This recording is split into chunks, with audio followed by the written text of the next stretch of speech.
বাংলার পুরনো সংস্কৃতির সঙ্গে জড়িয়ে রয়েছে পট, আর সেই পুরনো সংস্কৃতিকেই এবারে মণ্ডপ সজ্জায় তুলে ধরেছে হাতিবাগান সর্বজনীন।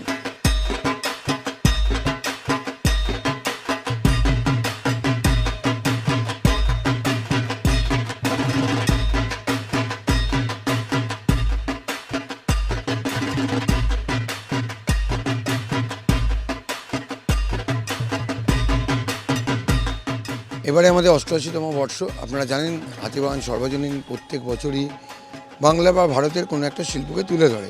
এবছরও তার ব্যতিক্রম নয়। এবারে আমাদের কলকাতার দুর্গাপুজোর মুকুটে এক নতুন ফলক এসছে, আমরা ইউনেস্কোর স্বীকৃতি পেয়েছি। ফলে আমাদের শিল্পীর ভাবনা ছিল যে এই যে একটা প্রাচীন শিল্প বাংলার পট শিল্প, আমরা আবার এখানে পট শিল্পকে তুলে ধরেছি। এবং যেটা আমাদের মূল উদ্দেশ্য ছিল যে নতুন প্রজন্ম যারা এই শিল্পগুলোকে জানে না, তা বাংলার যে এত ঐতিহ্য রয়েছে সেটা জানে না, তাদের কাছে তুলে ধরা, এবং যারা প্রবীণ তারা আবার পুরনো দিনকে ফিরে পাবে। এবং সর্বোপরি প্রতিমা পটের মতোই হয়েছে এবং সেটা রূপদান করেছেন সনাতন দিনডা।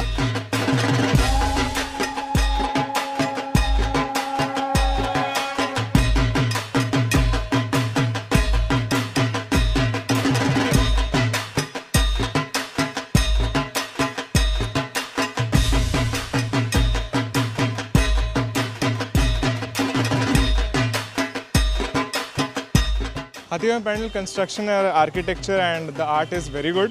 So we hope that we'll find some more wonderful pandals also. বলছে মণ্ডপ দেখাই শুরু হয়নি, কালকে অবধি আমাদের এক্সাম শেষ হয়েছে, আজকে থেকে আমাদের শুরু হচ্ছে। দেখা যায় আর কোনো ভালো মণ্ডপ পেলে তাহলে ডেফিনেটলি।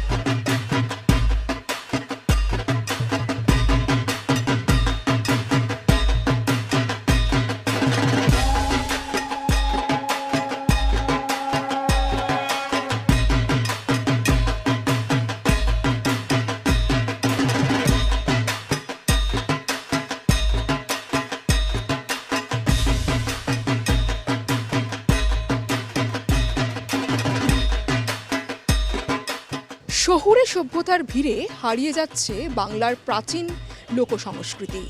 তাই এবার শহুরে পুজোর মধ্যে পটশিল্পের মধ্য দিয়েই বাংলার সেই হারিয়ে যাওয়া লোকসংস্কৃতিকেই ফিরিয়ে আনলো হাতিবাগান সর্বজনীন। ক্যামেরায় বরুণ ভান্ডারীর সঙ্গে দেবযানী সরকার, ট্রাইব টিভি, কলকাতা।